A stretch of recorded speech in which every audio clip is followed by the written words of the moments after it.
Գնում եմ Երևան, ազատության հրապարակ։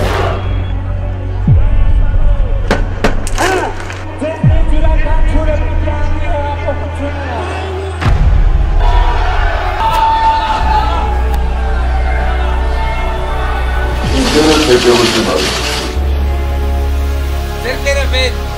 մարտավարությունը տեսակ ուրա վեր։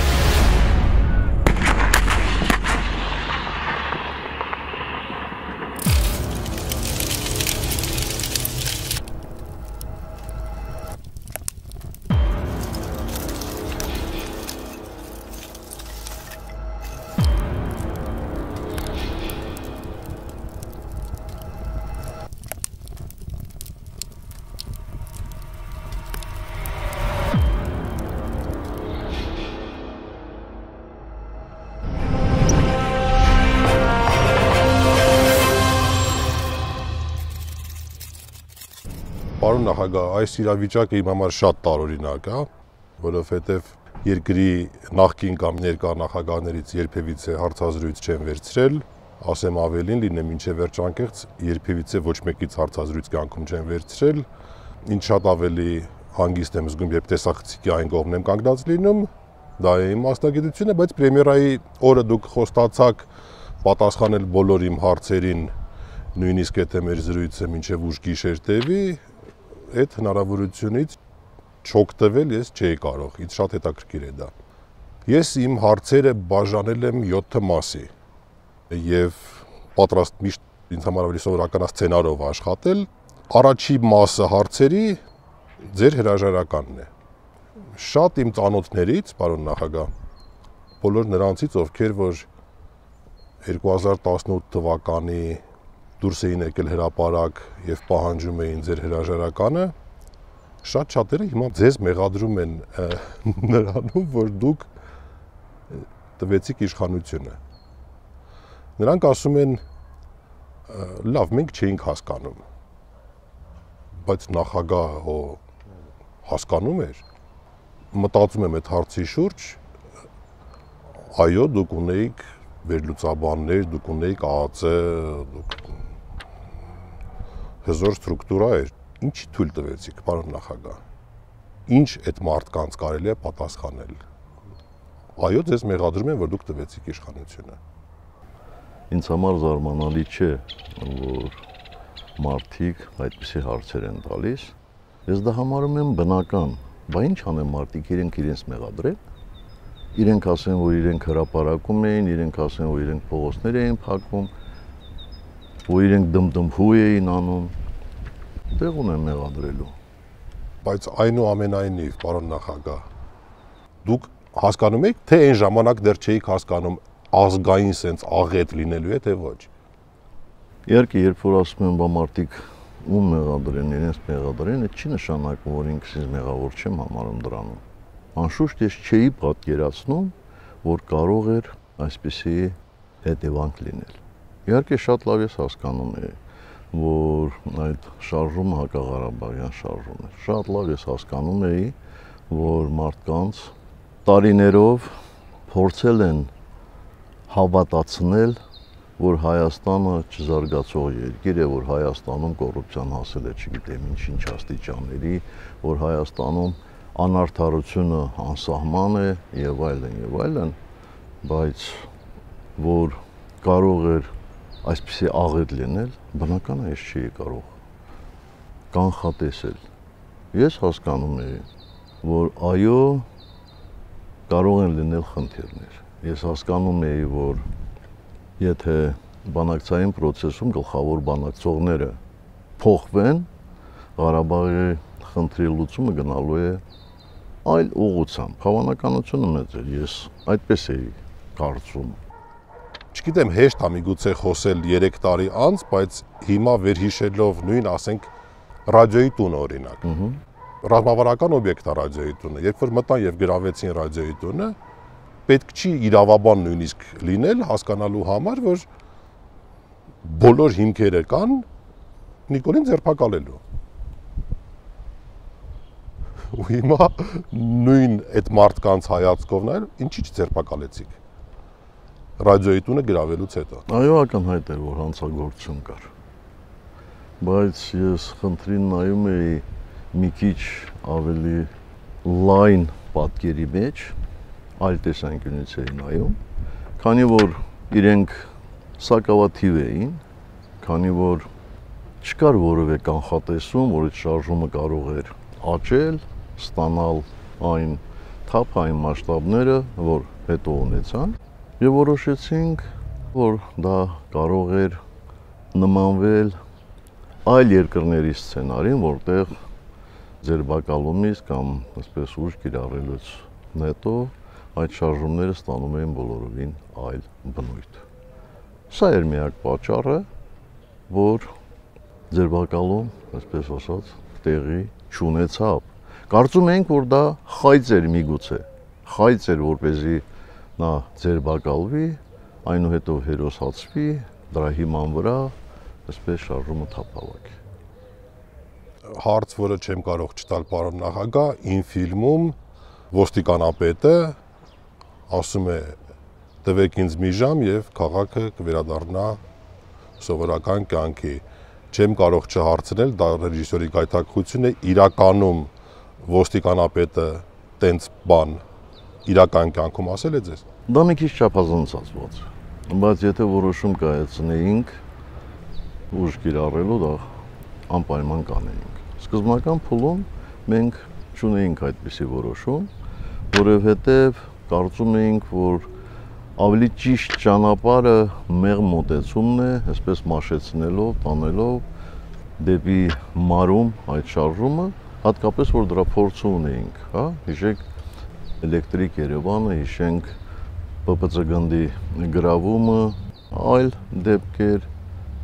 երբ որ մարդկանց քանակը շատ ավելի շատ էր ներգրաված այդ, այսպես ասենք, միջոցառումներին, բայց այնուհանդերձ մեզ հաջողվեց առանց որևէ լուրջ ուժ կիրառելու այդ շարժումները տանել դեպի մարում։ Բայց նորից եմ կրկնում, այո, ցանկացած պահի, ընդ որում ընդգծեմ, ցանկացած պահի կարելի էր ուժ կիրառելու միջոցով խնդիրը լուծել։ Բայց եթե մենք փորձեինք ուժ կիրառել արդեն ապրիլի 19-ին, 20-ին, 21-ին, 22-ին, ապա կարծում եմ հետևանքները շատ ծանր կլինեին։ Հիշեք, թե ցուցարների շարքում ինչքան երեխաներ կային, կանայք կային, եւ մենք դրա համար ձեռնպահ մնացինք։ Շատ ժամանակ իմ ընկերների հետ շփման մեջ, երբ որ ասում եմ նույն այդ հարցին ես եմ փորձում պատասխանել, ասում եմ, բայց արյուն կթափվեր։ Շուրենգալի ասում էր, այդ չթափվեց, նա ինչքան արյուն թափվեց։ Ամեն դեպքում, չգիտեմ, ես չեմ սիրում պատմության մեջ արդեն ամեն ինչ իմանալով հետ գնալ եւ պատասխանել հարցին, որովհետեւ 18 թվին ամեն ինչ թվում էր 18 թվի տեսանկյունից։ Բայց այնուամենայնիվ, եթե իմանայիք, որ սենց է լինելու, կկիրառեիք ուժ։ Եթե իմանայի, որ այսպես է լինելու, ես կձեռնարկեի ցանկացած միջոց, որպեսզի այսպես չլիներ հետո։ Ես ուղղակի հեռացա, որպեսզի այդ մարդիկ կառուցեն իրենց երազած երկիրը։ Ես չէի կարող կարծել, որ իրենց երազածը ուրիշ բան է։ Կամ որ իրենք այդքան ոչ կոմպետենտ կգտնվեն։ Չի կարող ենթադրել այսպիսի խայտառակություն։ Նորից եմ կրկնում, որ ես համոզված էի, որ երկիրը մի քիչ այլ ճանապարհով պետք է շարժվեր։ Ու դրանում խնդրում եմ չկասկածես։ Բայց որ այսպիսի հետևանքներ պետք է ունենային։ Դումտմփուերը։ Դրա մասին էլ կխոսենք, այդ հարցերն էլ ունեմ, պարոն նախագահ, բայց միգուցե սկզբից ասես ինչքան հարցեր ունես, որ ես քո մի հարցին ուրիշ հարցով չպատասխանեմ։ Չէ, ես ուղղակի կասեմ, որ այդ հարցը ես ունեմ։ Ես սցենարիստ եմ, կներեք, հայի մոտ պետք է ասենց բաժանված լինի ամեն ինչ իր զարգացումով։ Վերադառնալով էլի իմ այդ առաջի փուլին հարցերի, հրաժարականի հետ կապված, պարոն նախագահ, ես 27 տարի ապրել եմ Ռուսաստանում։ Հայաստանի քաղաքացի դարձել եմ 2010 թվականին եւ 16-ից եմ ապրում Հայաստանում։ 27 տարի ապրելով Ռուսաստանում ես շատ լավ գիտեմ, գիտակցում եմ, որ Ռուսաստանի նախագահ Վլադիմիր Պուտինը մեղմ ասած ատում է հեղափոխության յուրաքանչյուր տեսակ։ Կապ չունի ինչ հեղափոխություն է, որպես երևույթ հեղափոխությունը ատում է։ Ինչպես ստացվեց, որ 18 թվականին նույն մեր ռազմավարական դաշնակիցը Ռուսաստանը ոչ ոք, չեմ ասում ուժով, գոնե վերաբերմունքով, ինչ-որ մեսիջներով, հայտարարություններով ոչ ոք չօգնեց ձեզ։ Ոչ միայն Ռուսաստանը, իմ մոտ այնպես տպավորություն էր, որ ամբողջ աշխարհը ասենց լուրջ տպավորություն էր, որ բոլորին ձեռ է տալի իշխանափոխությունը Հայաստանում։ Ինչի՞։ Այսինքն ինչ կար ձեր դեմ, եթե ասենց ավելի ինչի էին բոլորը շահագրգռված եւ հիմա էս արդեն 2021 թվականին կարամ ասենց հետևանքներով պատկերացում ինչ որ կազմեմ, բայց կուզենայի ձեզնից լսել։ Ինչի։ Կարծում եմ, որ մեկը չի կասկածում, որ այնինչ տեղի ունեցել 18 թվականի ապրիլին Հայաստանում, տեղի ունեցել դրսի մեծ աջակցությամբ։ Հաճախ են ինձ հարցնում,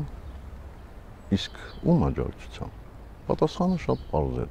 Բոլոր այն ուժերի, որոնց պատկերացումները Հայաստանի զարգացման մասին չեն համընկնում մեր պատկերացումների հետ։ Հիմա մեր դաշնակիցները եւ գործընկերները ընդհանրապես ես կարծում եմ, որ այսպես 3 տարբերակ ունեն սատարելու կամ չսատարելու։ Տարբերակներից մեկը այն է, երբ որ տվյալ երկրի ղեկավարը շնորհավորում է որևէ այլ երկրում ընտրությունների արդյունքում իշխանության եկած անձին քաղաքական ուժին, սա մի տարբերակ։ Երկրորդ տարբերակ այն է, որ այդ երկրների արտաքին գերատեսչությունները հայտարարություն են անում, եւ երրորդ տարբերակը այն է, երբ որ այդ երկրները ուղղորդում են կոնկրետ երկրում իրենց ազդեցության տակ գտնվող ուժերին, անհատներին եւ այլն։ Ապրիլի 17-ից հետո, այսինքն իմ վարչապետ ընտրվելուց հետո, մենք ստացանք բազմաթիվ շնորհավորանքներ, ինչպես դուք նշեցիք Ռուսաստանի նախագահից, ԵԱՏՄ երկրների ղեկավարներից, ինչպես նաև Եվրամիությունից, այլ երկրներից։ Այսինքն սա պահպանվեց մեկ։ Երկրորդ, նրանց հայտարարությունները, որոնց մասին ես ասում եմ, մի տեսակ այսպես զգուշավոր հայտարարություններ էին, միգուցե նույնիսկ բառը ճիշտ չեմ օգտագործում, ամենայն դեպս հայտարարություններ էին, որոնք էապես տարբերվում էին հետ պատերազմյան Հայաստանի իրադարձություններին վերաբերող իրենց հայտարարություններից։ Եվ երրորդ մենք իհարկե որոշակի այսպես խնդիրներ տեսանք, ինչպես ասում եմ, կապված իրենց կողմից ուղղորդվող ուժերի վարքագծերի հետ։ Թե որոնք էին պատճառները, ես դժվարանում եմ ասել։ Ես ընդամենը կարող եմ ենթադրել, որովհետև ստույգ իմանալու համար դեռևս ժամանակը բավարար չէ։ Չգիտեմ։ Միգուցե պատճառը կարող էր լինել մեր համառությունը Լեռնային Ղարաբաղի խնդրի լուծման ճանապարհին։ Բոլորը համոզվել էին, որ մենք ունենք կարմիր գիծ, այսինքն այն նվազագույնը, որ մենք պարտավոր էինք ստանալ փոխժիջումների արդյունքում, եւ միգուցե որոշ ուժերի այդ մոտեցումը այնքան էլ ձեռնտու չէր։ Միգուցե պատճառներից մեկը հետեւյալն էր։ Ինչպես հայտնի է, մենք անդամակցեցինք Եվրասիական տնտեսական միությանը եւ դա արեցինք մեր ցանկությամբ կամավոր հաշվի առնելով մեր երկրի շահերը։ Արևմտամետ ընդդիմությունը դա որակեց որպես Ռուսաստանի կողմից պարտադրանք, թեև պաշտոնական արևմուտքը որևէ բացասական արձագանքի չարձագանքեց, բայց միգուցե իրենց մոտ որոշակի, ինչպես ասում են, նստվածք կար։ Այնուհետև մենք սկսեցինք բանակցել Եվրամիության հետ եւ ստորագրեցինք համաձայնագիր համապարփակ համագործակցության, իհարկե հաշվի առնելով մեր անդամակցությունը Եվրասիական տնտեսական միությունում, Եվրասիական տնտեսական միության անդամ երկրները շատ զուսպ արձագանքեցին, որևէ բացասական բառ չկար, ընդհակառակը համարեցին դա նորմալ, բայց միգուցե այստեղ էլ որոշակի նստված կար։ Եվ չեն բացառում երրորդ տարբերակը, որ կարող է ինչ-որ ուժերի կողմից սխալ հաշվարկներ կատարվեին։ Այսինքն, որ նրանց նպատակը չլներ Հայաստանում իշխանափոխություն իրականացնելը, այլ որոշակի դաս տալը, որ խելոք մնացեք հակառակ բարելայում կարող է այսպիսի բան լինել։ Չգիտեմ այդ տարբերակներից որը կարող է լինել իրական, այո։ Ժողովրդի համար, այն մարդկանց համար, որոնք որ ուզում են ինչ-որ բան հասկանան, իրանք դժվար է խորանալ այդ ամեն ինչի մեջ։ Ին ֆիլմում իմ ստեղծած նախագահ իր օգնականի տված հարցին ասում է ես նրան չեմ պարտվել, ես պարտվել եմ շատ ավելի հզոր ուժեղ մարդկանց։ Ես պրիմիտիվացնում եմ իմ հարցը, եթե հնարավոր է, պարոն նախագահ։ Նախ պետք է ասեմ, որ այդտեղ շատ ճիշտ եզրակացության ես եկել։ Այո, ես կրկնում եմ, որ ես չեմ պարտվել սրանց։ Ես պարտվել եմ շատ ավելի ուժեղ մարդկանց, շատ ավելի մեծ ուժերի։ Բայց ես կարծում շատ հստակ ասեցի, այսինքն դուք ուզում եք որպես ես կոնկրետ երկիր նշեմ, ասեմ, որ այդպիսի ուժեր բոլոր տեղերում կային, եւ Արևմուտքում, եւ Հյուսիսում։ Բայց դա պետությունների մոտեցումները չէին։ Դուք վստահ եմ ծանոթ եք եւ ռուսալեզու եւ անգլալեզու հրապարակումների, որոնք այդքան էլ ոչ օբյեկտիվ դիրքերից փորձում էին Հայաստանում կարծիքներ ստեղծել։ Համաձայն եք ինձ հետ։ Ուրեմն բոլոր տեղերում այդ ուժերը կային։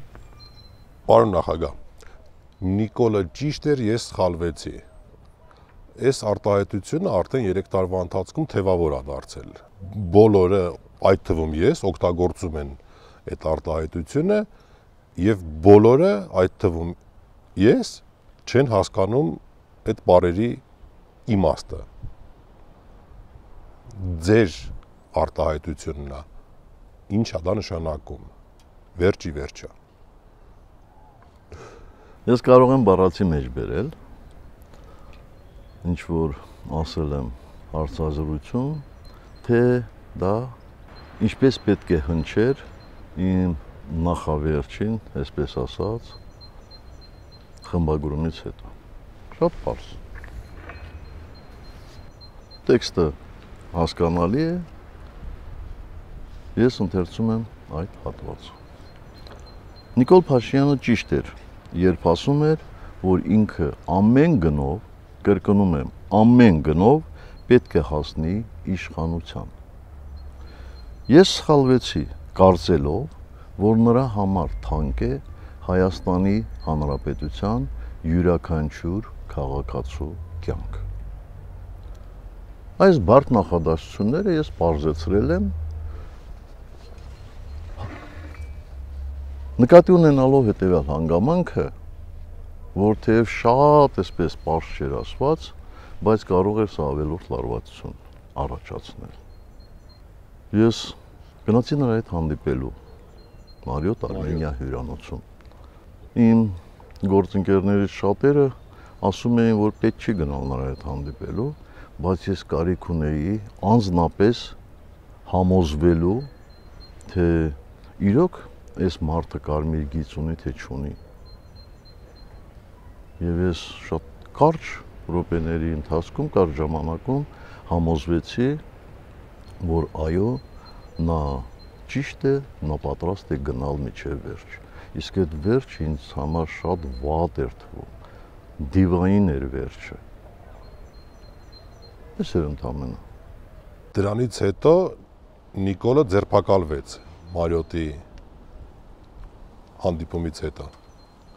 Նա ձերբակալվեց 22-ին, ապրիլի 22-ին։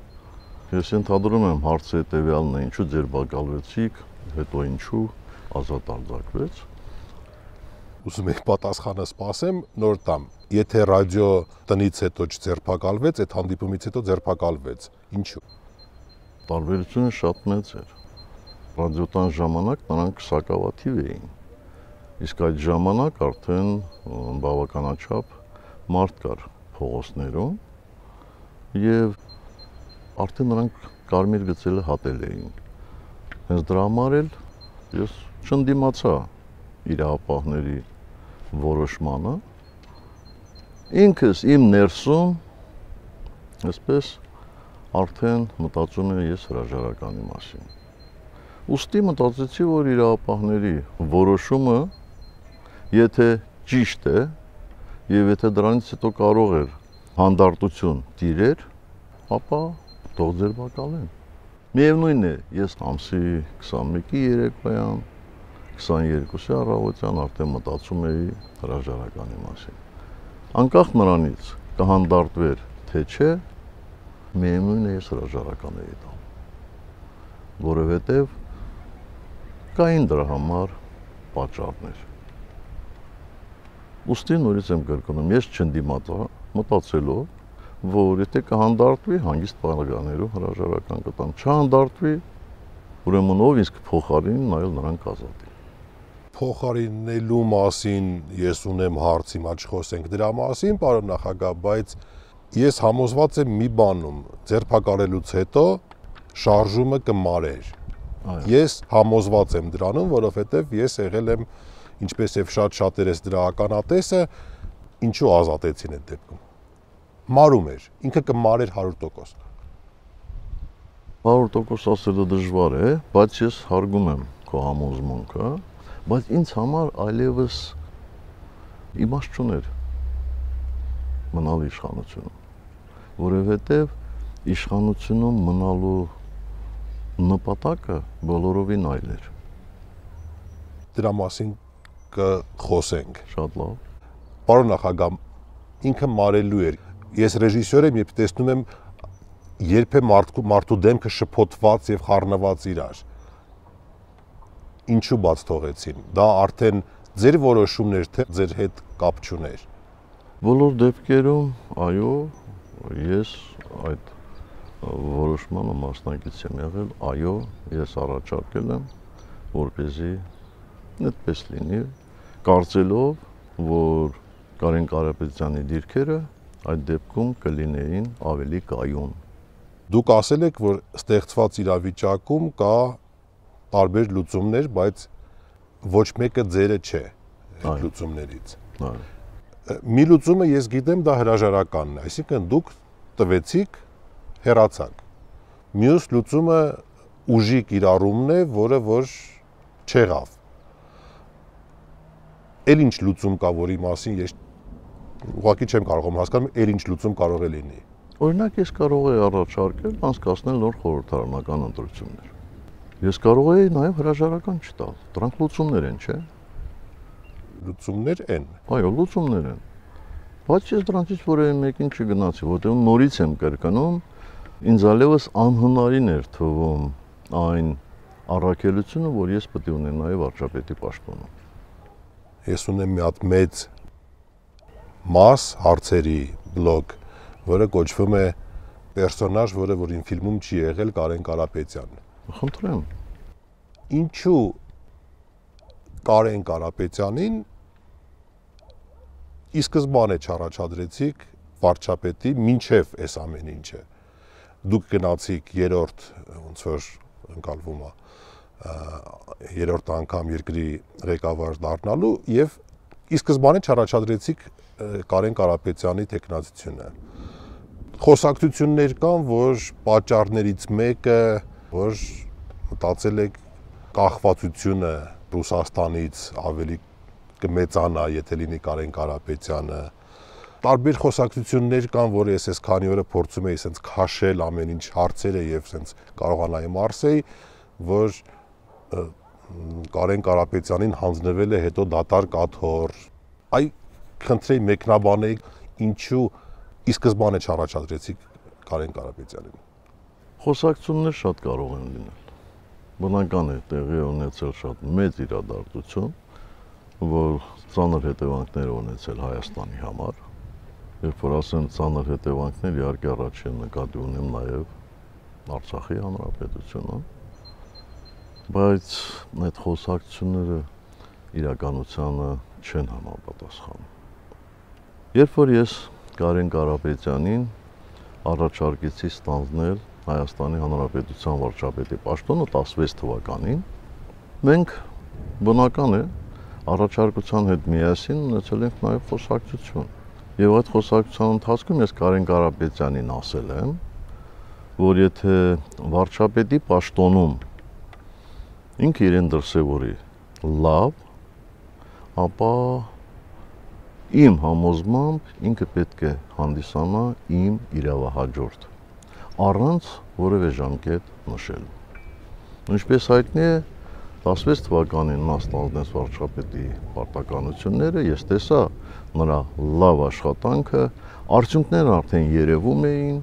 եւ 17 թվականին այդ արդյունքները շատ ավելի տեսանելի էին եւ ես վստահ էի, որ Հայաստանը ունենալու է լավ տնտեսական զարգացում, որ, ինչպես ասում են, մեր գործերը լավ են ընթանալու։ 17 թվականին տեղի ունեցան խորհրդարանական ընտրություններ, մենք ընտրություններում ունեցանք հաջողություններ եւ շարունակեցինք աշխատել։ Բայց արդեն մոտենում էր 18 թվականի ապրիլը, այսինքն նախագահական ժամկետը լրանում էր եւ պետք էր որոշում կայացնել։ Մենք առաջին խոսակցությունը Կարեն Կարապետյանի հետ ունեցել ենք 17 թվականի կամ ամռան վերջին կամ աշնան սկզբին, շատ պարզ անկեղծ խոսակցություններ։ Մենք քայլում էինք կառավարական ամառանոցում եւ խոսում էինք այդ մասին։ Ես ուղղակի Կարեն Կարապետյանին ասեցի հետեւյալը, որ Կարեն, արդեն որոշում ընդունելու ժամկետն է, որտեղ մի քանի ամիս հետո իմ լիազորությունները նախագահի ավարտվում են։ Պատրաստ ես արդյոք ստանձնելու Հայաստանի Հանրապետության վարչապետի պաշտոնը։ Ասեց, իսկ դու ինչ ես կարծում։ Ես ասեցի հետևյալը. ես համոզված եմ, որ եթե փոխվեն գլխավոր բանակցողները Լեռնային Ղարաբաղի խնդրում, ապա համանախագահները կարող են փորձել այլ տարբերակներ առաջարկել։ Ինչու՞։ Որտեղ շատ պարզ։ Մենք 10 տարի աշխատել ենք այդ ուղղությամբ եւ 10 տարվա մեջ մեր դիրքորոշումները կամ ավելի ճիշտ համանախագահների դիրքորոշումները էապես չեն տարբերվել մեր դիրքորոշումներից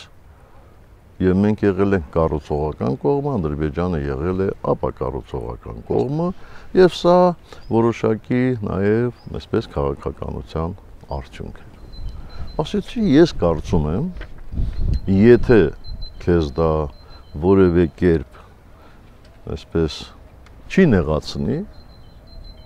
մենք շարունակենք որոշակի ժամանակ, սահմանափակ ժամանակ աշխատենք այսպես։ Ես վարչապետի պաշտոնում, դու առաջին փոխվարչապետի պաշտոնում, ելի դու անմիջականորեն զբաղվելու ես տնտեսությամբ, քո խնդիրներով, նվազ միջամտությամբ, ինչպես եղել է։ Ես փորձեմ իմ ասած խնդիրները բերել այնպիսի ռելսերի վրա, որ հետո չունենանք մեծ խնդիրներ։ Նա ասեց միանշանակ, այդպես ճիշտ է։ Բարի, թեև Արցախի մասին կխոսենք վերջում, բայց հասկանում եմ տրամաբանությունը համաձայնվեց եւ ընդունեց այդ առաջարկը։ Ձեր հրաժարականից հետո իշխանությունը անցնում էր Կարեն Կարապետյանին։ Եվ պարոն նախագահ, տասնյակ վարկածներ կա կապված Կարեն Կարապետյանի եւ Նիկոլի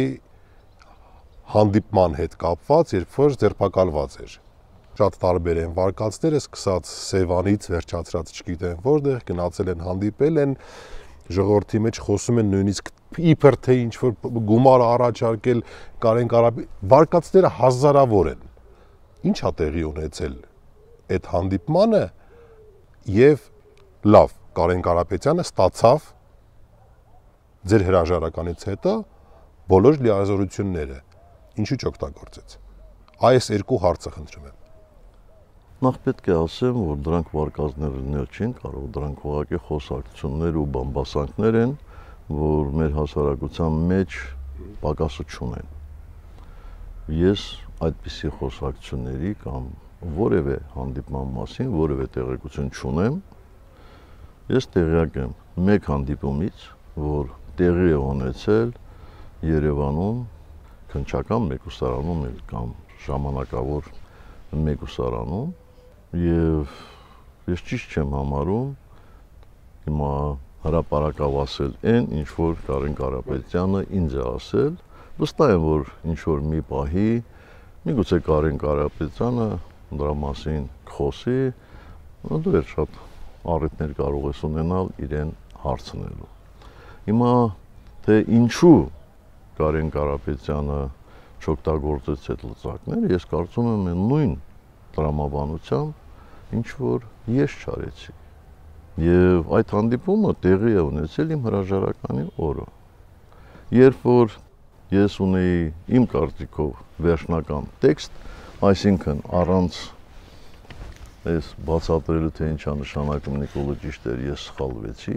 ես իմ հրաժարականի տեքստը այսպես ցույց եմ տվել Կարեն Կարապետյանին բնականաբար որտեվ իրոք ես իրեն հարցրել եմ ինքը պատրաստ է ստանձնել այդ պարտականությունները ինքը ասել է այո ինչը կրկնում եմ ես բարձր եմ գնահատում նա նայեց հրաժարականի տեքստը եւ խնդրեց առաջարկեց անել մի նախադասություն եւ մի պարբերություն ես համաձայնվեցի այսինքն երբ որ ես հրաժարականի տեքստում գրել եմ որ փողոցի շարժումը իմ պաշտոնավարման դեմ է ես կատարում եմ ձեր պահանջը դեռ կար այսպիսի մի նախադասություն ողջունում եմ Նիկոլ Փաշինյանի եւ Կարեն Կարապետյանի միջև ձեր բերված երկխոսելու պայմանավորվածությունը այնուհետև շարունակել եմ Կարեն Կարապետյանը լավ առաջնորդ է նա մեկն է ձեզնից սիրելի ցուցարարներ եւ սիրելի ոչ ցուցարարներ նա մարմնավորումն է փորձի եւ ապագայի օգնեք նրան եւ քանի որ ինքը պետք է ինձ փոխարիներ եւ ինքը ցանկություն չուներ որ սա լիներ իմ հրաժարականի տեքստում ես անեցի այդ նախադասությունն այդ բարբերությունը այնուհետև մենք ինչպես ասեցի գնացինք խորհրդակցության որտեղից Կարեն Կարապետյանը գնաց այդ հանդիպման այնպես որ խնդրում եմ մի վարքյան ուղակի կանգ առնենք այս կետի վրա որովհետև ես չեմ կարող չհարցնել պարոն նախագահ ինչ կար այդ տողերի մեջ ինչին է ես հասկանում եմ կարող եք պատասխանել դե տենց ուզեց Կարեն Կարապետյանը բայց ես խնդրեի բացատրեիք ըստ տրամաբանության ինչի ես կարծում եմ միգուցե սխալվում եմ միգուցե նա մտածում էր որ իմ կողմից այսպես բարի խոսքը իր անձի հանդեպ կարող էր այսպես մարդկանց մոտ իր նկատմամբ բացասական վերաբերմունք ձևավորել քանի որ իմ նկատմամբ կար բացասական վերաբերմունք բայց դա ընդհանրապես իմ ենթադրությունն է որտեղ արդեն եթե ուղիղ ասեմ ինձ համար նշանակություն չուներ այս բարբերությունը այս նախադասությունը կմնային թե չէին մնա որովհետև դա մի տեսակ ոնց որ բարեմաղթանք էր Կարեն Կարապետյանին իսկ ինչ վերաբերում է այդ բամբասանքներին ես չեմ հավատում դրանց ես Կարեն Կարապետյանին շատ վաղուց եմ ճանաչում մեր համատեղ աշխատանքի ընթացքում նա իրեն դրսևորել է որպես կարգին մարդ եւ կարգին մարդը չէր կարող այդպիսի բաներ անել իսկ որ այս նշանակման առաջին իսկ օրից մի քանի շրջանակներ փորձում էին մեր միջև ինչ որ անհասկացողության մթնոլորտ ստեղծեն դա ակնհայտ է եւ միջև հիմա շարունակում է օրինակ իմ հարցազրույցից հետո երբ որ ես ասեցի, որ ես իշխանությունը առնել եմ Կարեն Կարապետյանին, չգիտես ինչու, շատ մարդիկ սկսեցին խոսել, որ ես այս իշխանափոխությունը, ինչպես ասում են, գցում եմ Կարեն Կարապետյանի գրպանը։ Ոչ, բոլորովին ոչ։ Ինձ համար շատ պարզ եւ հասկանալի էր։ Մի բան էր, երբ որ իմ հրաժարականից անմիջապես հետո խորհրդարանով ընտրվեր Կարեն Կարապետյանը, միգուցե չլներ Հայաստանում այսպիսի իշխանափոխություն,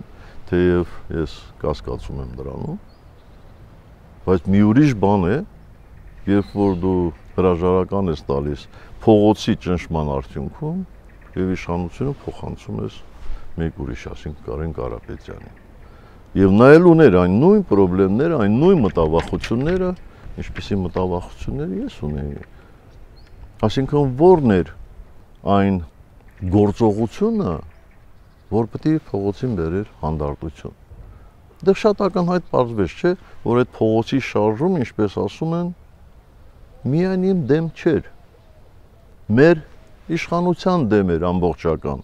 Հիշում եք, չէ, դրանից հետո որ հնչեց, եթե ես չդառնամ վարչապետ, ապա Հայաստանը վարչապետ չի ունենա։ Երբ որ Կարեն Կարապետյանը համաձայնվեց փոխարինել ինձ, նա ևս երևի չէր կարծում, որ այդ ամբողջ շարժումը մեր բոլորիս դեմ է։ Ստացվում է այնպես, պարոն նախագահ, որ դուք հրաժարվեցիք իշխանությունից, հրաժարվեց Կարեն Կարապետյանը իշխանությունից։ Իմ ֆիլմի իմ ստեղծած նախագահ ասում է իր օգնականին, որ ենթադրելով վարչապետին ներկա նա երբեք չի հրաժարվի իշխանությունից։ Դուք համամիտեք իմ այդ գրածի հետ, իմ ստեղծածի հետ, ինչու։ Ամբողջովին, որովհետև որպեսզի հրաժարական տաս պաշտոնից, հատկապես այդպիսի պաշտոնից, դու այդ պաշտոնից ավելի կարևոր բան պետք է ունենաս։ Ես ունեի։ Ես դա ասել եմ նաև այս 3 տարիների ընթացքում եւ դրանից առաջ նկատի ունենալով հետեւյալը, որ պաշտոնը երբեք ինքնանպատակ չի լինում։ Իշխանության գալը երբեք չի կարող լինել առանց գլխավոր նպատակի։ Ես ունեի այդ կարևոր բանը, ես ունեի իմ գլխավոր նպատակը։ Եվ ինձ համար այդ կարևոր բանը բազմաթիվ զրկանքների գնով անկախացած Հայաստանն էր եւ Արցախը։ Եվ այդ կայացման ակունքներում կանգնածներից մեկն էլ շատ-շատերի հետ ես էի, ինձ համար շատ թանկ բան էր։ Ես պատրաստ չէի փորձությունների ենթարկել Արցախի անվտանգությունը, ես պատրաստ չէի զոհել մարդկանց հանուն նրա, որ մնամ իշխանության։ Ինչպես ցույց տվեցին նաև հետագա գործողությունները, այս վարչապետի համար, այս իշխանությունների համար մարդկային կյանքը արժեք չունի։ Եթե արժեք ունենար, ապա մենք, եթե ունենայինք պատերազմ, ապա կունենայինք պատերազմ ոչ այսպիսի արդյունքներով։ Սա միանշանակ է։ Եվ իմ հրաժարականի տեքստում հենց նաև դրա մասին էր, երբ որ ես ասում էի, որ կարծում էի, թե նրա համար մարդկային կյանքը թանկ արժե։ Այո, կարծում եմ, որ այս վարչապետ, այս իշխանությունները կամավոր հրաժարական չեն տա, չնայած այս 3 տարիներին միայն քանդելով են զբաղված եղել, միայն քանդել են, մարդկանց տարել են, չեմ ուզում այդ բառը ասել, ամենայն դեպս տարել են պատերազմ, վստահ լինելով, համոզված լինելով, որ ունենալու ենք անհամաչափ քանակի զոհեր։ Իսկ ինչու իշխանությունը պահելու համար նրանք ուժ չեն կիրառել։ անհամաչափ ուժ։ Մենք տեսանք այդ անհամաչափ ուժի կիրառումը տարբեր տեղերում եւ հիմա էլ տեսնում ենք այս օրերին, թե ինչպես են իրեն պահում ոստիկանները, իրապահ մարմինները այն մարդկանց հանդեպ, ովքեր համարձակվել են անվայելուչ խոսք ասել վարչապետի հասցեին։ Այսինքն վարչապետը կարող է բոլորի հասցեին ինչ ասես ասել, ուրիշները իր հասցեին չեն կարող ասել։ Այսինքն ինչու նա կարող է մի ստվար հատվածի, ժողովրդի մի ստվար հատվածի անվանել գայլ, իսկ ինքը իրեն գելխեղտ, իսկ մի սովորական քաղաքացի վարչապետին չի կարող անվանել, չգիտեմ, կամ հիմար, կամ մեկ այլ բան։ Ես հիմա ուզում եմ ասել հետևյալը, եթե մենք գայլ ենք,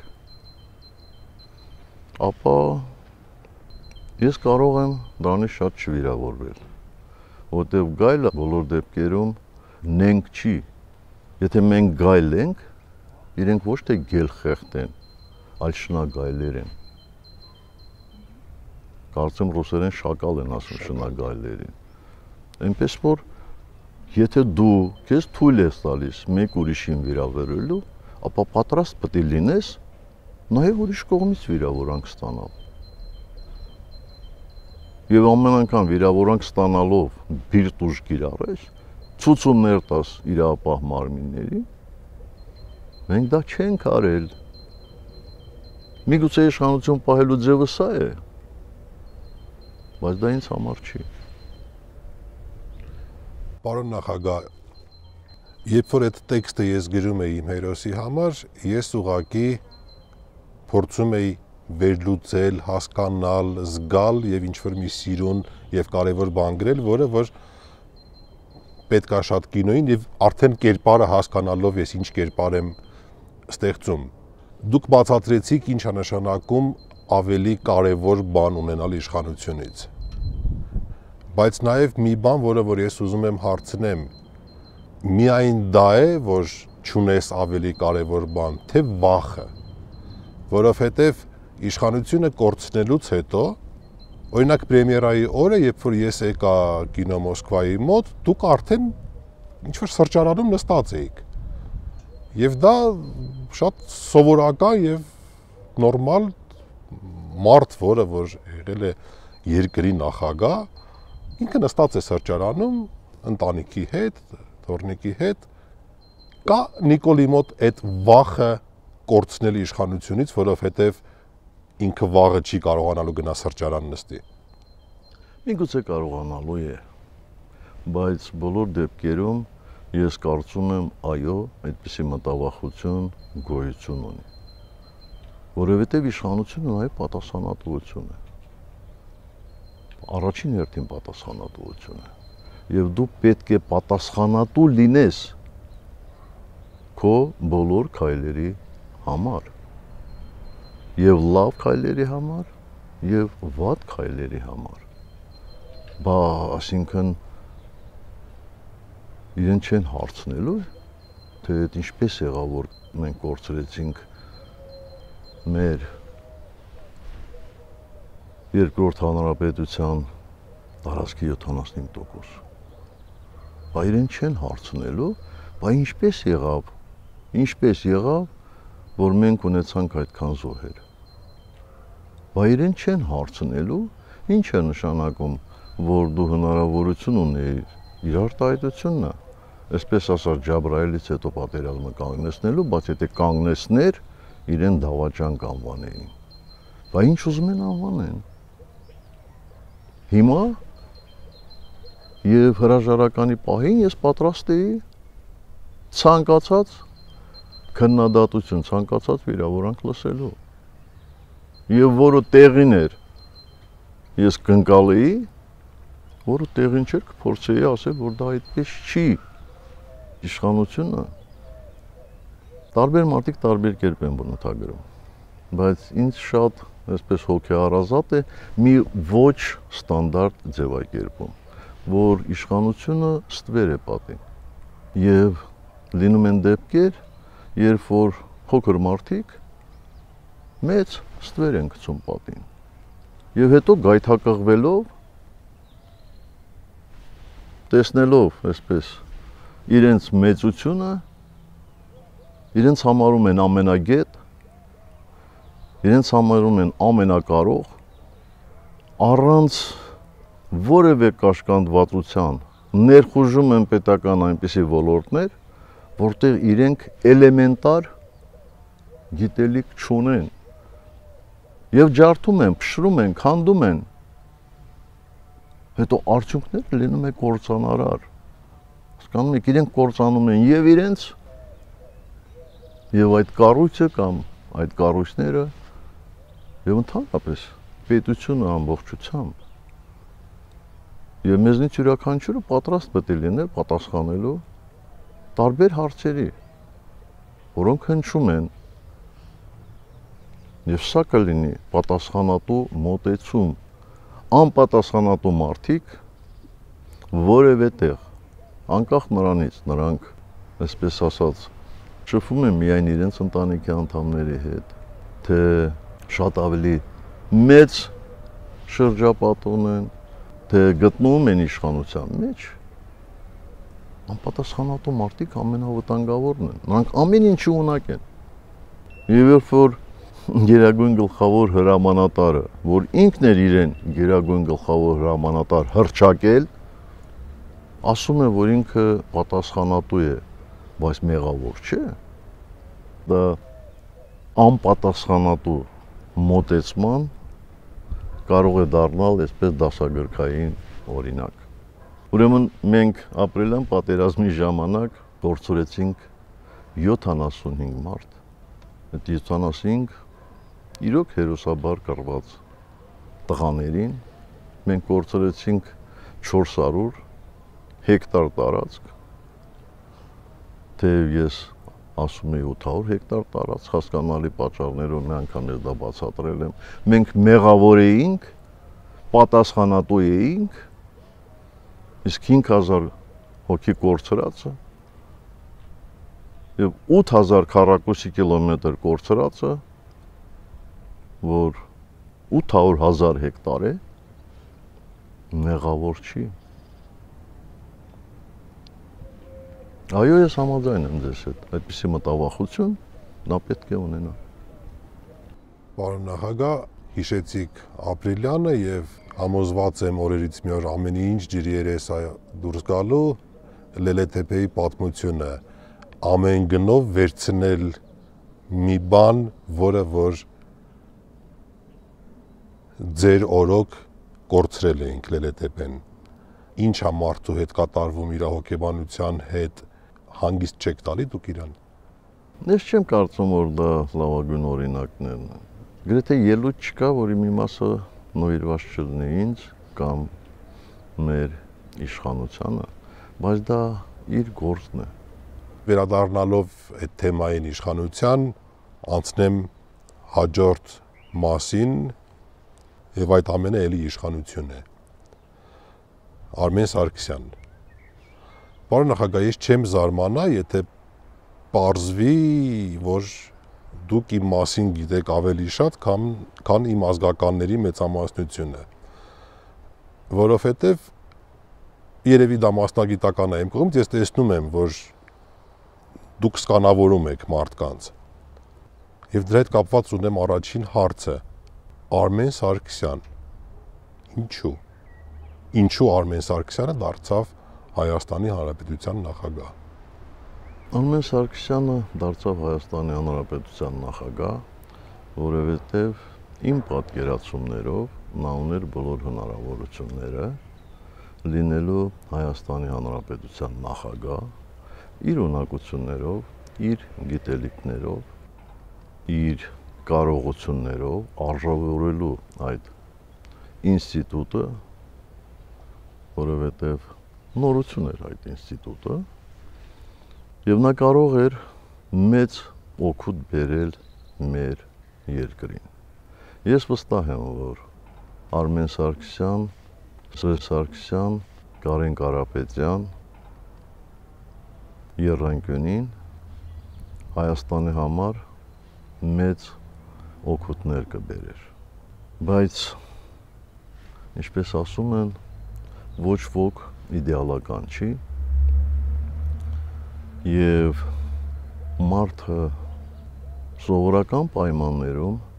խաղաղ պայմաններում կարող է շատ արդյունավետ գործել,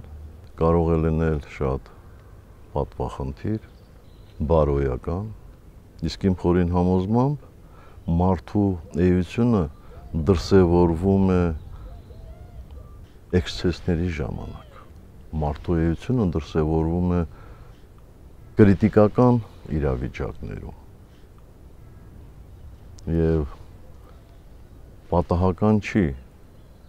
որ այդպիսի իրավիճակներում, օրինակ պատերազմական իրավիճակներում, շատ երիտասարդ մարդիկ, երիտասարդ հասակում դառնում են մեծ միավորումների հրամանատարներ, գեներալներ եւ այլն, սովորական պայմաններում նրանք չեն կարող դառնել։ Եվ այդ նույն պատերազմի ժամանակ շատ մարդիկ, ովքեր առաջին հայացքից շատ այսպես խրոխտ են, հուժկու են եւ այլն,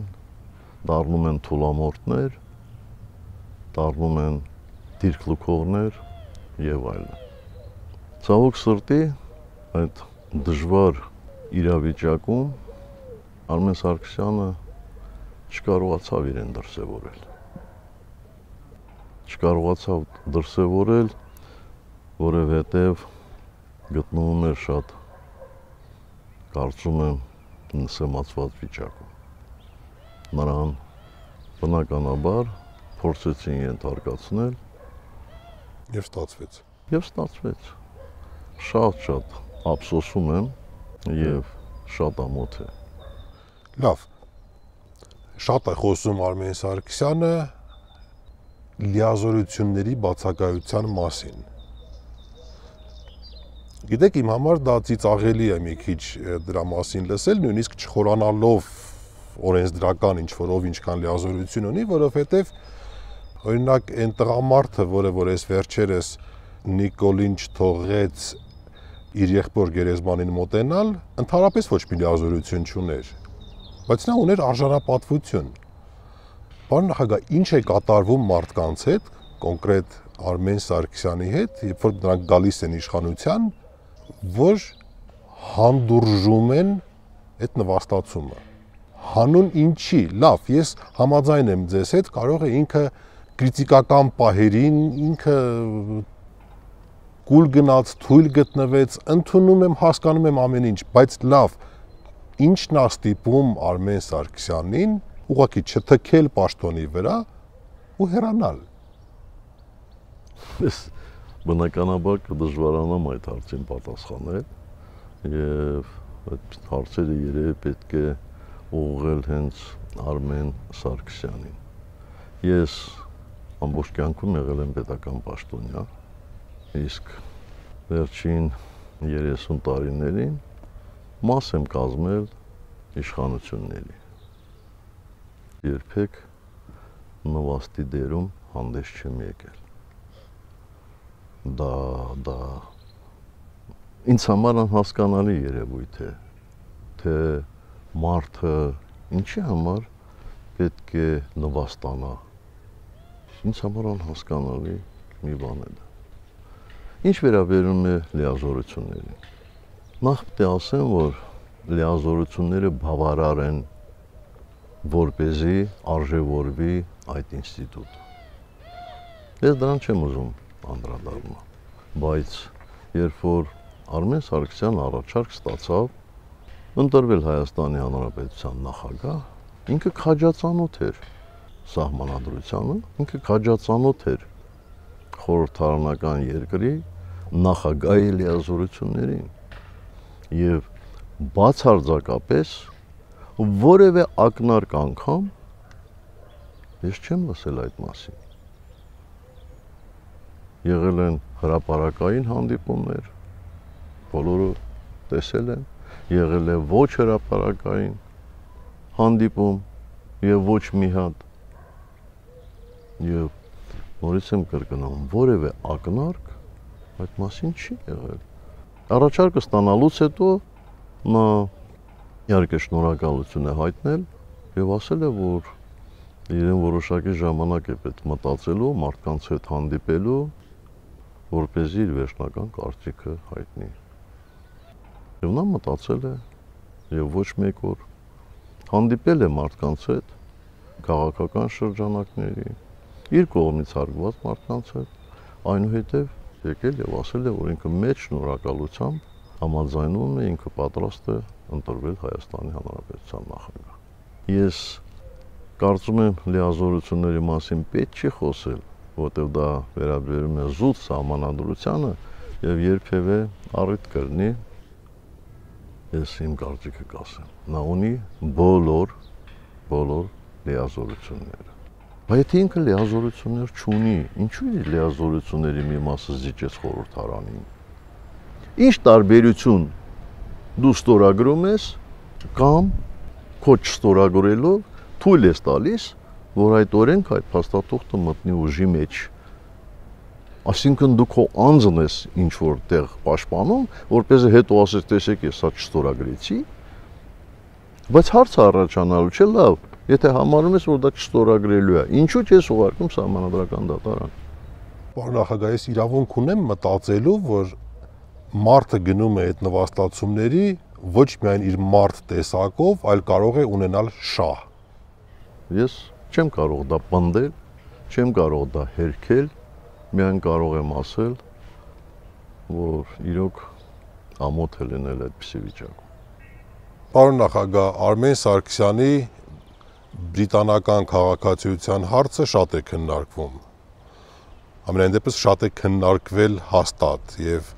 մեկ այն կա, մեկ չկա, շատ երկար Նիկոլն էր դրա մասին խոսում եւ միգուցե դրանով նաեւ շանտաժի ենթադրում եմ, չգիտեմ, բուն նպատակը։ Դուք եղել եք երկրի ղեկավար, դուք եղել եք նաեւ հատուկ ծառայությունների ղեկավար։ Վերջ ի վերջո Արմեն Սարգսյանը ունի բրիտանական քաղաքացիություն, թե ոչ։ Ես կարծում եմ, որ ոչ, որովհետև ոչ միայն նրա համար, որ ես իրան ուղիղ եմ հարցրել եւ ինքը ասել է գվաղուց հրաժարվել է քաղաքացիությունից բրիտանական, այլ մեր պատկան մարմիններից ես որևէ ահազանգ այդ մասով չեմ ստացել։ Դե հիմա եթե ինչ որ մարդիկ այլ կերպ են մտածում, բա ինչու չեն դրա մասին հայտարարում։ Կամ եթե այդպիսի բան ա եղել, ինչու այսօրվա իշխանությունները այդ փաստը մեջտեղ չեն բերում,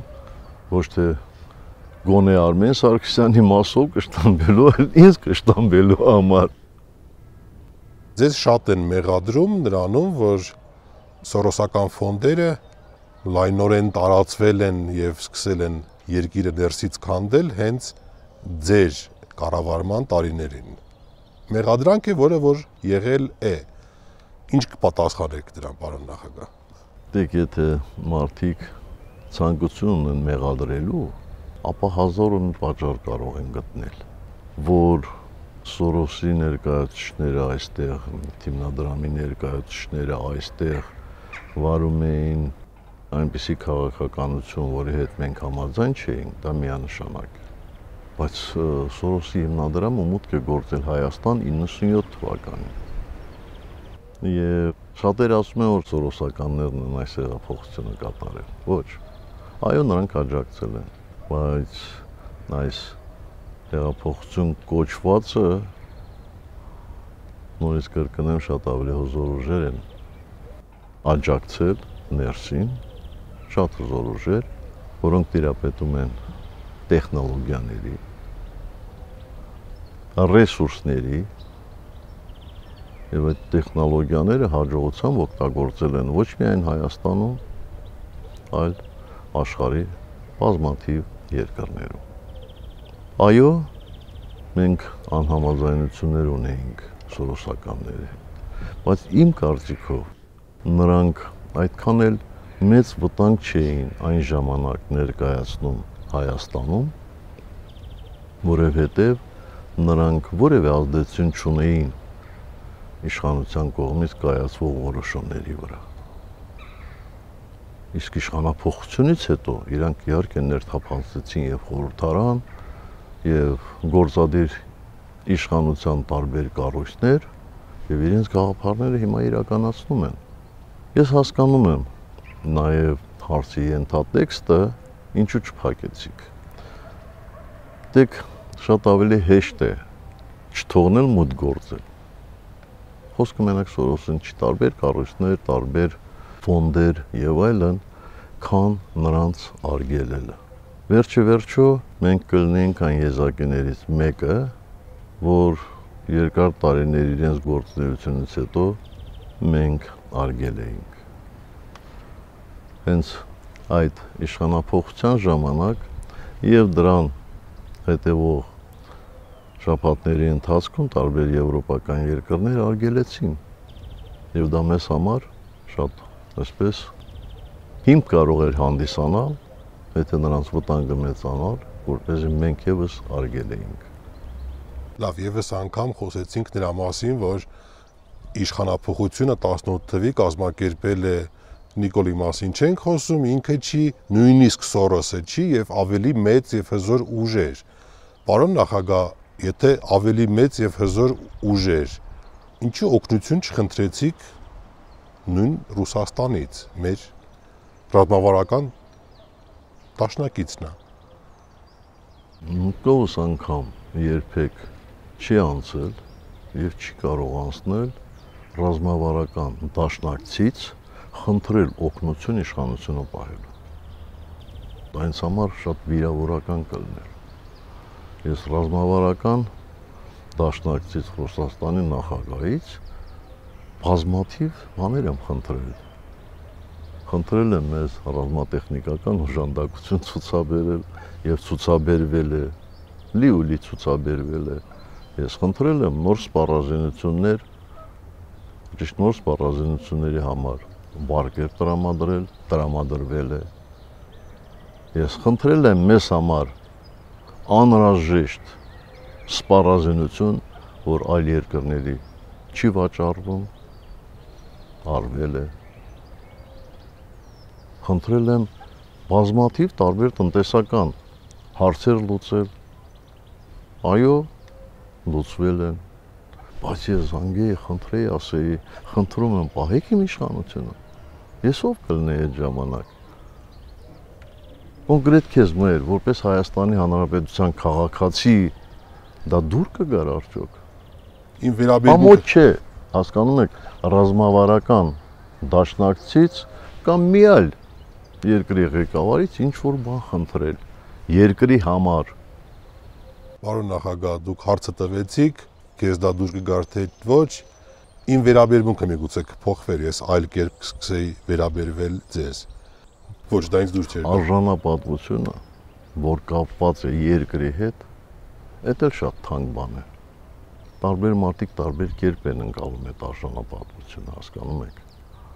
Ես նախկինում մի քանի օրինակներ եմ բերել, որ դա երբեք արժանապատվության հետ կապ չունի, երբ որ դու ոչ հարգալից ես վերաբերվում քո գործընկերոջ նկատմամբ։ Դա չի արժանապատվություն։ Արժանապատվությունն այն է, երբ որ դու կարողանում ես լուծել այն խնդիրները, որ ծառացած են քո երկրի առջև։ Եվ իմ արժանապատվությունը երբեք ես մսեմացված չեմ զգացել։ Եթե ես խնդրել եմ շատ զենք, ինձ տվել են ոչ այնքան շատ։ Այո, նորմալ է։ Դες դեպքերում այո։ Բայց խնդրես ասես, խնդրում եմ ինձ օգնեք իշխանությունը պահել, դա իմը չի, իրոք իմը չի։ Պարոն նախագահ, ես ունեմ դեռ Կամ խնդրես ասես, օգնեք ես գամ իշխանության, ապա ամեն ինչը կանեմ, ինչ որ դուք ասեք։ Դա էլ իմը չի։ Պարոն նախագահ, ես դեռ ունեմ հարցեր, բայց արդեն մտնում է, չեմ կասկածում, որ ինչպես ասել եք, այդպես էլ կլինի, շարունակենք մեր զրույցը, բայց արդեն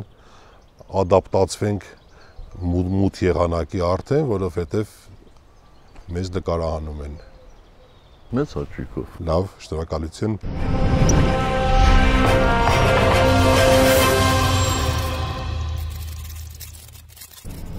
Պարոն նախագահ, քանի պատրաստվում էինք շարունակությանը մեր զրույցի եւ լույսն էին դնում, որտեղ մտնեց արդեն տևական ժամանակ խոսում ենք, մտածում էի իսկ ինչ կհարցնեի էլ, որ չեմ հարցրել։ Ու մեկ էլ հասկացա, որ ֆիքսվել էի Կարեն Կարապետյանի վրա եւ մի բանի մասին չէի մտածել։ Լավ, էլ ուրիշ մարդ չկար, այսինքն մայիսի 1-ին էր, ինչքան հիշում եմ, եւ մայիսի 8-ին այդ ընտրությունները եւ ՀՀԿ-ում էլ ուրիշ մարդ չկար։ Կային եւ այսօր էլ կան։ Մենք ունենք բազմաթիվ եւ ունենք բազմաթիվ կադրեր, ովքեր մեծ հաջողությամբ կարող էին համալարել այլ երկրների, շատ ավելի զարգացած երկրների կադրային բազան։ Այսօր, հենց այսօր մենք ունենք մարդիկ, ովքեր բարեփոխումներ են իրականացնում այլ երկրներում, միջազգային կառույցների հանձնարարությամբ նրանց հետ ունենալով պայմանագրեր եւ այլն։ Բայց որևէ մեկը չէր համաձայնում ստանձնել այդ պաշտոնը, որովհետեւ բոլորը համոզված էին, որ առանց արյունի հնարավոր չէ, որպեսզի մեր կողմից որևէ մեկ իրականացնի վարչապետի պարտականությունները։ Ավելին ասեմ, մենք հայտարարությամբ հանդես եկանք եւ ասեցինք, որ եթե այլ առաջադրումներ լինեն խորհրդարանական մյուս խմբակցությունների կողմից, մենք կսատարենք։ Այլ առաջադրություններ չեղան եւ դա հենց պատահական չի, որ առաջին անգամ կապիտուլյանտը չկարողացավ հավաքել բավարար քանակով ձայներ։ Բայց արդեն ամսի 8-ի համար այլ խմբակցություն առաջարկեց իր տեխնացուությունը եւ մենք ելնելով լուրջ հանգամանքներից լրացրեցինք ձայների այն մինիմալ քանակը, որ բավարար էր, որպեսզի նա ընտրվեր վարչապետ։ Եվ մենք դա արեցինք ելնելով մեր հայրենիքի շահերից։ Հիմա դա շատ տարօրինակ է թվում, բայց այն ժամանակ պատկերացնում եք ինչպիսի վիճակ էր։ Շատ լավ պատկերացնում ես մեր, որովհետև դու ուղղակի ականատեսն ես եղել։ Եվ այդ պայմաններում, եթե վարչապետ չընտրվեր, մեր սահմանադրությամբ խորհրդարանը պետք է ցրվեր եւ պետք է տեղի ունենային խորհրդարանական ընտրություններ։ Այդպիսի մթնոլորտում ինչպիսի ընտրություններ կարելի էր անցկացնել։ Դա կարող էր վերածվել բառից բուն իմաստով քաղաքացիական պատերազմի, չէ՞։ Անիշխանություն կտիրեր 35-ից 45 օր եւ դրա պատասխանատուն էլի մենք կլինեինք, չէ՞։ Էլի կասեին, այ դուք կարող էիք քվեարկել եւ այլն եւ այլն։ Իսկ հիմա փորձում են ներկայացնել, որ մենք ենք առաջադրել, մենք ենք նրան վարչապետ ընտրել։ Այ դե էլ կընդունենք։ Մենակ մարդիկ ուշքի գան, մենք այդ ձայները նրան տալով, մենք նաև պայմաններ ենք առաջադրել։ Լեռնային Ղարաբաղի խնդրի հետ կապված չի կարող լինել պարտուղական քաղաքականություն եւ նվազագույն, այսպես մեր ցանկությունների նվազագույն շեմը պետք է պահպանվի։ Չեն կարող լինել ոտնձգություններ հայ-ռուսական հարաբերությունների նկատմամբ, ՀԱՊԿ, ԵԱՏՄ եւ այլն, որ պետք է իրականացվի Եվրամիության հետ ստորագրված համաձայնագիրը։ Իսկ մնացած հարցերում տնտեսական քաղաքականություն, չգիտեմ, հարկային բան, թող իրենք իրենց ծրագրերը իրականացնեն։ Եվ մենք հետևողական էինք մեր այդ հայտարարությանը։ Չգիտեմ, այս արդեն հիշում ես թե չէ, մենք առաջիններից մեկն էինք, որ տարակուսանք հայտնեցինք սրա Ղարաբաղի հարցով վարած քաղաքականության նկատմամբ։ Ամբողջովին շիլաշփոթ էր։ Մեկ ասում էր, որ այդ հարցը արդեն իբր մենք հասցրել ենք, չգիտեմ, ինչ վատ վիճակի։ Մեկ ասում էր Ղարաբաղի հարցը այստեղ հրապարակում պետք է լուծվի։ Մեկ ասում էր, որ ես չգիտեմ, մեր ժողովուրդը ինչ է ուզում Ղարաբաղի հարցով։ Մեկ ասում էր Արցախը Հայաստանը եւ վերջ։ Այսինքն բացարձակապես, չգիտեմ, անհասկանալի ինչ-որ բան, եւ ամեն անգամ առանց զլանալու մենք արձագանքում էինք։ Մենք արձագանքեցինք, երբ որ սրանք սկսեցին հրաժարվել Մադրիդյան սկզբունքներից։ Հասկանում ես։ Այ հիմա, քանի որ խոսեցիք Ղարաբաղի հարցից, մի բան եմ ուզում խնդրեմ։ Պարոն նախագահ, շատ է խոսվում վերջի շրջանում եւ լրատվականներով եւ տարբեր մասնագետներ միշտ խոսում են այդ Մադրիդյան, Կազանյան պայմանագիր, Արցախի կարգավորման հարցի շուրջ այնպես բազմաթիվ տերմիններ կան, բայց ես համոզված եմ ու գիտեմ մի բան, ժողովրդի մի մեծ մաս, երևի ես նույնպես բացառություն չեն հասկանում, խճճվում են այդ դիվանագիտական տերմինների մեջ։ Եթե հնարավոր է, պարոն նախագահ, կարող եք շատ պարզ, հասարակ լեզվով, նույնիսկ կենցաղային, չգիտեմ, շատ պարզ լեզվով բացատրել ինչ բանակցություններ եք դուք վարել եւ ինչ եք հանձնել իրանց եւ ինչ եղավ այդ ամեն ինչից հետո, բայց շատ պարզ։ Շատ լավ աշխատեմ։ Մենք ցանկանում էինք, որպեսզի Լեռնային Ղարաբաղի խնդիրը լուծվեր խաղաղ ճանապարհով, առանց պատերազմի։ Երկրորդ, մենք ցանկանում էինք, որ այդ լուծումը լիներ այնպիսին, որպեսզի Լեռնային Ղարաբաղի կարգավիճակի հարցը ազատ կամ արտահայտությամբ լուծեին Լեռնային Ղարաբաղի բնակիչները։ Փոխարենը մենք պատրաստ էինք, այո, նաև զիջումների, այսինքն մենք ուզում էինք, որ փոխզիջումներով հարցը լուծվեր այնպես, որպեսզի Ղարաբաղի բնակիչները իրենք որոշեին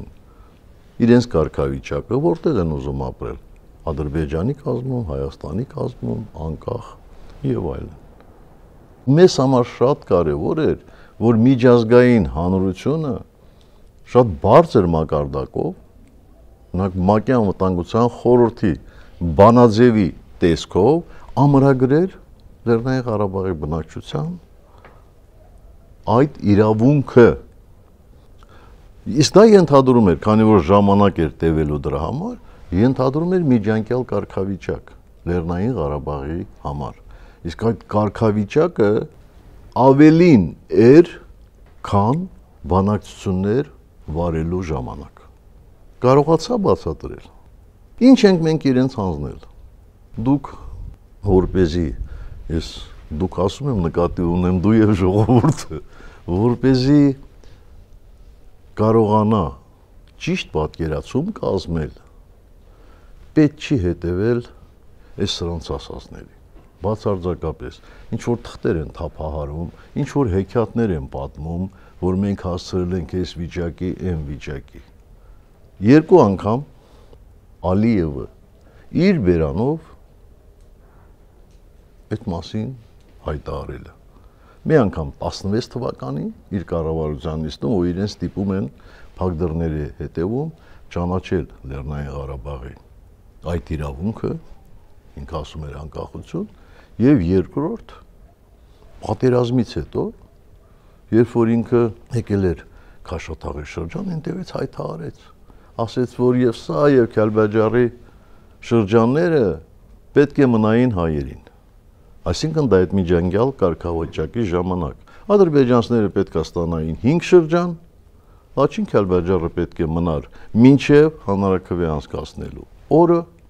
Իսկ Շուշիի մասին խոսք ընդհանրապես ոչ, բացարձակապես երբեք Շուշիի մասին որևէ խոսակցություն չի եղել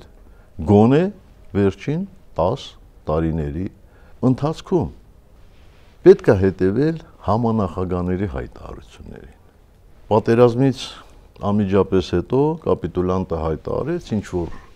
մտածածին բաներ, անմիջապես Ռուսաստանի արտաքին գործերի նախարարությունը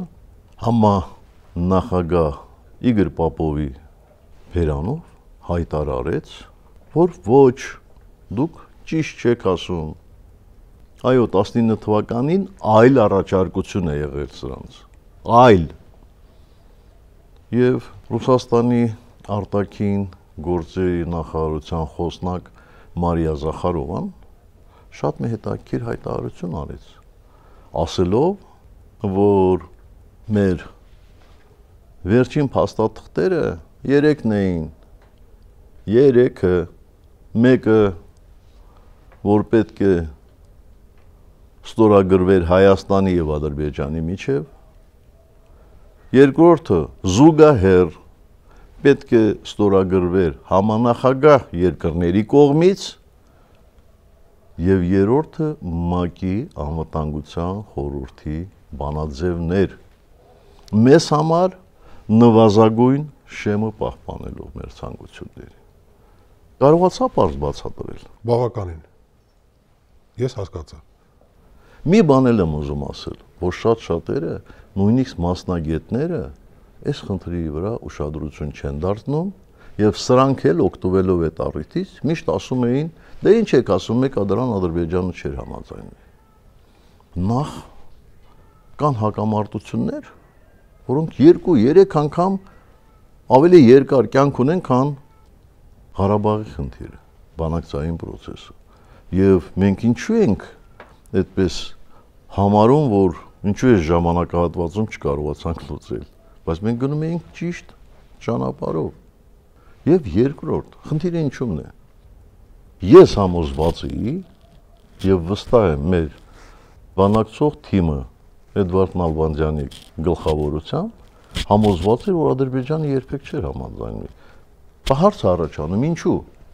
ինչու էինք այդ դեպքում բանակցում որտեղ մեզ համար շատ կարևոր էր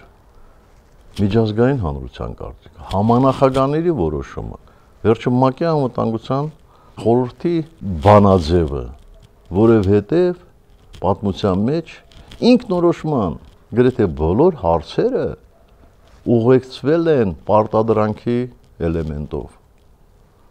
իհարկե շատ լավ կլներ որ Ադրբեջանն էլ համաձայներ դրան բայց եթե չի համաձայնում եթե միջազգային հանրությունը լուծման այս տարբերակը ընդունում է ընկալում է խաղաղապահները գալիս կանգնում են միջանկյալ կարգավիճակը գործում է իսկ այդ միջանկյալ կարգավիճակը ենթադրում էր որ միջազգային հանրությունը ճանաչում է Ղարաբաղի անվտանգության ապահովման 5 թե 6 այսպես բաղկացուցիչներ այդ թվում որ Լեռնային Ղարաբաղի ինքնապաշտպանության ուժերը ապահովում են Լեռնային Ղարաբաղի անվտանգությունը պաշտոնապես ընդունում էր որ Հայաստանը հանդիսանում է Լեռնային Ղարաբաղի անվտանգության երաշխավոր բայց որ չափազանց կարևոր է միջազգային հանրությունը ընդունում էր Լեռնային Ղարաբաղի գործադիր եւ օրենսդիր իշխանությունների լեգիտիմությունը դատական համակարգի լեգիտիմությունը էլ ինչ էինք ուզում Պարոն նախագահ ծանր հարց բայց որը պետքա տամ Դուք ձեզ մեղավոր զգում եք այն բանում որ մի պոպուլիստ կարողացավ այս քանակի մարդկանց խաբել որի հետևանքում մենք կորցրեցինք տղաների մի սերունդ Արցախի մեծ մասը ու անկեղծ ասած չգիտեմ էլ ինչ կկորցնենք եւ ինչ է սպասվում ընդունում եք որ նաեւ ձեր մեղքով ձեր իշխանության մեղքով Նիկոլին հաջողվեց գալ իշխանության ձեր թերացումների չգիտեմ սխալների հետևանքով եւ նույնիսկ հիմա 3 տարի անց շարունակել վախեցնել նախկիններով Այո, քո հարցի առաջին մասով այո, ես ինձ մեղավոր եմ համարում, որ նրանք եկան իշխանության։ Եվ սա ես առաջի անգամ չեմ ասում։ Իմ մասը հասկանալի է, բան նրանց մասը, ովքեր դմդմփու էին անում, բայց նրանք, ովքեր ինձ անտերի տեղը քննադատելով սրահասազները հալածյուղի տեղանց էին կացնում, բայց նրանք, որ տանը նստած, իրենց հեչ վեջներն էլ չէր, թե ինչ պետք է կատարվեր, միջալոց նրանք ամենավտանգավոր տեսակն են, դրանք, երբ են ասելու իրենք, որ իրենք էլ ունեն իրենց մեղքի բաժինը, այո, մենք ունեցել ենք թերություններ, եթե կգտնեք մի երկրի ղեկավար, ով ասի մենք թերություններ չունենք, ես ուղղակի կզարմանամ։ Միգուցե բացարձակ մի բռնապետ կարող է ասել, որ իր երկրում թանրապես իր իշխանությունը որևէ թերություն չունի։ Ունենք թերություններ։ Այսօրվա իշխանությունը չունի այդ թերությունները։ Այո, ով ասում, որ չկար կաշառակերություն մեր ժամանակ։ Հիմա չկա։ Չկա։ Կոռուպցիա չկա, հա։ Հիմա այդ վարչապետ կոչվածի բոլոր բարեկամները պետական պաշտոնների են։ Խավոր սանիկներից մինչև ավելի մոտ բարեկամներ։ Յուրաքանչյուրը փորձում է իր հարազատին այսպես աշխատանքի տեղավորել, իրենց պատկերացումներով լավ աշխատանքի։ Իսկ գիտես մեր, որ օրինակ անցյալ տարի, նախանցյալ տարի մի աղբյուրից գնումները տասնյակ անգամներ ավելացել են։ Կարող է պարզ մարդկանց հասկանալի չլինի։ Այսինքն, պետական պատվերը տրվում է առանց մրցույթի։ Մեր ժամանակ ցուցանիշ կար, թե բյուջեի որ մասը կարող է ծախսվել մեկ աղբյուրից գնումներով։ Ես չեմ ասում, որ դա այսպես շատ կոպիտ խախտում է, բայց բոլոր միջազգային կառույցները միշտ մատնանշում են, որ այստեղ ռիսկերը ավելի շատ են։ Այսինքն տասնյակ անգամներ այստեղ ռիսկները ավելացել են։ Կոռուպցիա չկա, հա։ Բազմաթիվ օրինակներ եղան, բազմաթիվ հայտարարություններ եղան, որոնցով են քրեական գործեր հարուցել։ Չգիտես ինչ եղավ են $600 բրոնեժիլետների հետ։ Դրանով մեկը հետաքրվեց։ Ինչ է նշանակում, նույնիսկ պատերազմի ժամանակ շրջանցել պաշտպանության նախարարությունը եւ մեծ քանակով գնումներ կատարել։ Ինչ մի դժվար բան է այդ փողը տալ պաշտպանության նախարարության եւ պաշտպանության նախարարությունը դա անի։ Ու հետո էլ կուշտեցել ասել մենք ազնիվ ենք ծախսել, խնդրում ենք մեզ հավատալ։ Այո, մեր թիմում եղել են մարդիկ, ովքեր նաեւ ամբարտավան հայտարարություններ են արել։ Դրա համար եւ պատժվել են եւ աշխատանքից են հեռացվել եւ կուսակցությունից եւ այլն։ Այսօր չկան այդպիսի ամբարտավան հայտարարություններ անողներ։ Ես ուզում եի լրացնել ձեր իշխանության ժամանակ կային մարդիկ, ում անձամբ ես որպես մարդ իմ մոտ նրանք զզվանք էին առաջացնում։ Բայց նույնիսկ այս համեմատականի մեջ հետո եկան ուրիշ մարդիկ, որոնք շատ ավելի մեծ զզվանք են առաջացնում։ Օրը-օրի վրա ուզում ես հասկանաս այդ հատակը որտեղ է, որից ներքև այս ամեն ինչը, այս մշակույթը, այս քաղաքական կուլտուրան, չգիտեմ ինչպես անվանեմ, խոսալու բառապաշարը, էլ ուր կարելի է իջացնել, բայց ամեն շաբաթ մի հատ նոր ռեկորդ ենք սահմանում ու ամենածանրը, որ չգիտես այս ամեն ինչի վերջը, բայց այդ հարցը ես պահել եմ ամենավերջում։ Շատ լավ։ Նախորդ թեման շարունակելով ես մի օրինակ էլ բերեմ։ Ամենամեծ քննադատությունը ուղղված էր նրան, որ պաշտպանության նախարարությունը թալանվում էր, էս էր անում, են ներառում եւ այլն։ Մեր իմ նախագահության 10 տարում պաշտպանության նախարարությունը բյուջեից ծախսել է մոտորապես 2 տրիլիոն դրամի չափ գումար։ Բայց այդքան որ թալանվել էր։ Հետաքրքիր է, քանի քրեական գործ կա այդ առումով եւ ինչքան են վերականգնել։ Հա 3 տարին շատ քիչ ժամանակ է, չէ՞, համատարած թալանը բացահայտելու համար։ Խնդրում եմ հետաքրքրվի։ Ինչքան են վերականգնել։ Պարոն նախագահ, եթե հանկարծ լսես, որ մի 10-12 միլիարդ կփորձես 2 տրիլիոնի մի տոկոսը հաշվել, թե ինչքան է դա։ Եվ այդ վերականգնածը ինչքան է կազմում այդ 1%-ը։ Արդեն հաշվեցի, քիչ է շատ։ Լավ է, որ հաշվեցիր։ Ես խնդրում եմ, որ հաջորդ իշխանափոխությունից հետո ստվերը հիշես եւ համեմատություն անես։ Մի հարց կապված Ալիևի հետ։ Վերջի շրջանում նա մի հայտարարություն արեց, որտեղ նշեց, որ չգիտեմ, գլուխ էր գովում, թե ճշմարտություն էր ասում, որ մասնակցություն է ունեցել Ադրբեջանը 18 թվին կայացած իշխանափոխության մեջ։ Չեմ ակնկալում ստանալ շատ ճիշտ, հստակ եւ ազնիվ պատասխան, որովհետեւ հասկանում եմ, որ եթե սա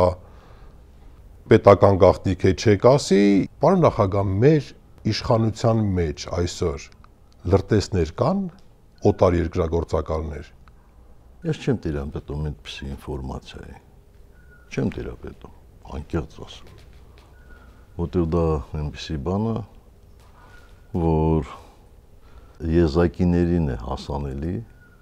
այդ ինֆորմացիան։ Լավ, ուրիշ ձևակերպեմ հարցս, եթե օրերից մի օր գա նոր իշխանություն, մենք դրա մասին կիմանանք, կան մարդիկ, եթե այդ երևույթը կա, եթե լինեին, ապա կարծում եմ, այո, թեև քո պատկերացրած լրտեսը այսօր բոլորովին ուրիշ է։ Այդ երևի մի 20-30 տարի առաջ, որ համատարած բոլոր գործակալներից այսպես թուղթ էին վերցնում իրենց պարտավորությունների մասին եւ այլն եւ այլն։ Հիմա բնավ պարտավոր չի, կոպիտ ասած, պարտադիր չի, որ բնասարարը ինչ-որ մեկին ինչ-որ թուղթ տված է։ Իր տգիտությամբ կարող է այդ վնասը երկրին հասցնել, օգուտ տալով թշնամուն։ Կարող է դա անել դիտավորյալ տարբեր ձևերով։ Բայց ի վերջո, ինձ համար միևնույն է, թե այդ մարդը գիտակցաբար է այդ տեղեկությունը հասցրել երկրին վնաս տալու համար, թե տգիտությամբ, թե իր հիմար պատկերացումներով առաջնորդվելով, եթե մենք վերջում ունենք նույն արդյունքը, ինչ տարբերություն։ Ինչ վերաբերում Ալիևին, ես կարծում եմ ուղղակի իր հաղթանակից հետո գլուխը պտտվել է եւ տարբեր հայտարարություններ է անում։